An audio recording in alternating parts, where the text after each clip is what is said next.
42,000 ადგილი და 36,000 აბიტურიენტი. საქართველოში ერთიანი ეროვნული გამოცდები დაიწყო. ბათუმის საგამოცდო ცენტრში 1693 აბიტურიენტი იყო რეგისტრირებული. აქედან 32 გამოცდაზე არ გამოცხადდა. აჭარაში კიდევ ერთი საგამოცდო ცენტრი ხულოს მუნიციპალიტეტში მუშაობს. გამოცდების პროცესს 114 კოორდინატორი აკვირდებოდა. როგორ ჩაიარა ეროვნული გამოცდების პირველმა დღემ? მარი ბოლქვაძე ამბობთ. წყობრად და ერთი ნაბიჯით წინ ახალ ეტაპზე დღეიდან 16 ივლისის ჩათვლის სკოლის დამთავრებულები სტუდენტის სტატუსის მოპოვებისთვის საკუთარი შესაძლებლობების დამტკიცება შეეცდებიან. პირველ გამოცდას კი ქართულ ენასა და ლიტერატურაში ჩააბარებენ. აბიტურიენტების განწყობა პირველი გამოცდის წინ ემოციური, მაგრამ ოპტიმისტურია.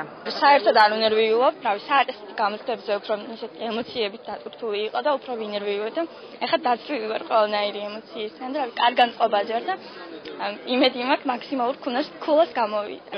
ილიას უნივერსიტეტში ვაპირებ ჩავარებას ბიზნეს ადმინისტრირებაზე და მენეჯმენტზე. საკმაოდ მომზადებული ვარ და ვფიქრობ ჩავაბარებ. სამედიცინოზე ვაბარებ. განწყობა, ცოტა ვღელავ, მაგრამ რა ვიცი, ძალას მოვიკრებ, რომ ყველაფერი გავაკეთო და მოვხდა იქ სადაც მინდა. საგამოცდო ციებს ხელება ბათუმის საგამოცდო ცენტრში დილიდან დაიწყო. აბიტურიენტებმა რეგისტრაცია 8 საათზე გაიარეს. 9 საათიდან კი მათ დავალებების შესასრულებლად 4 საათი მიეცეთ. დღის მეორე ნახევარში იგივე პროცედურის დაცვით დაიწყო მეორე ცვლის გამოცდა. ეროვნულ გამოცდებს დღეს გამოუცხადებლობის გამო რეგისტრირებული 1693 აბიტურიენტიდან 32 გამოეთიშა. სხვა სახის ხარვეზი საგამოცდო პროცესში არ დაფიქსირებულა. მეორე ცვლაშიც გახლავთ 47 სექტორი და დარეგისტრირებული გახლავთ 845 აბიტურიენტი. არავითარი პრობლემები არ შექმნილა. კიდევ ერთხელ ვადასტურებ და ვაცხადებ, რომ იყო მშვიდობიანი გარემო და წარმატებით ჩაიარა საგამოცდო პროცესი.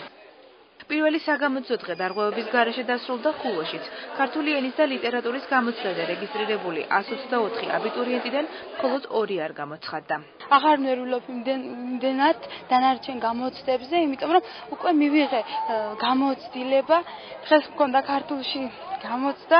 ძალიან იოლი იყო ყველაფერი, ისეთი საკითხები არ იყო, რაც გავლილი არ ქონდა და პროგრამულად რაზეც წარმოდგენა არ ქონდა, ძირითადად იყო SS ტიპის თემები იყო დასაწერი. გამოცდა მიმდინარეობდა მშვიდ გარემოში, დაცული იყო ყველა წესი, ყოველგვარი ექსცესების გარეშე ჩაიარა.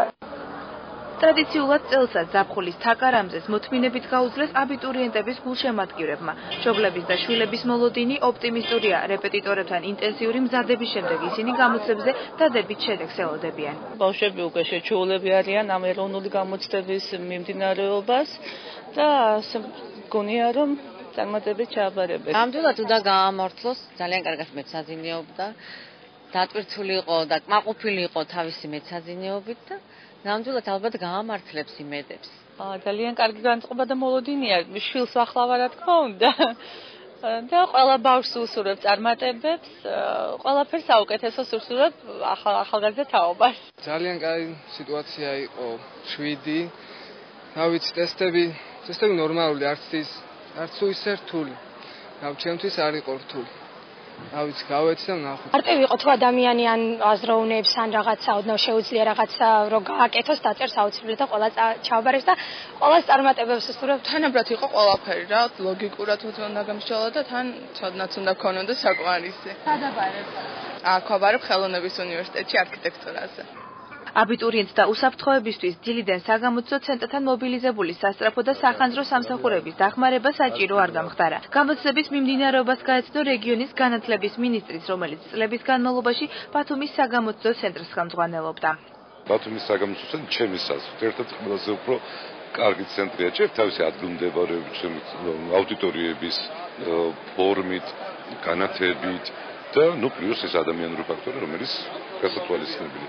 ერთ-ერთი დარჩა, რომ ახალგაზრდებმა ის ცოდნა, რომელიც მათ დააგროვეს სკოლაში, შემდგომ როდესაც ემზადებოდნენ გამოცდებისათვის, მოიტანონ საგამოცდო ცენტრში და წყნარ გარემოში არ იჩქარონ დროს საკმარისი მიგონი, მიიღონ ის შეფასება, რომელიც მათთვის სასურველია. გამოცდას ქართულ ენასა და ლიტერატურაში ხვალ აბიტურიენტების მომდევნო ნაკადი გაევლის. 80 მაქსიმალური ქულიდან მათ ბარიერის გადასალახად 21 ქულა უნდა დააგროვენ. ზოგად უნარებში 24, უცხო ენაში 21, ხოლო სხვა დანარჩენ არჩევით საგანში 21-დან ნაკლები. 2 ივლისიდან საგამოცდო პროცესს სასერტიფიკაციო გამოცდის ჩასაბარებლად პედაგოგები შეუერთდებიან. 7 და 14 ივლისიდან კი მაგისტრობის და გრანტის გაუმჯობესების მსურველები.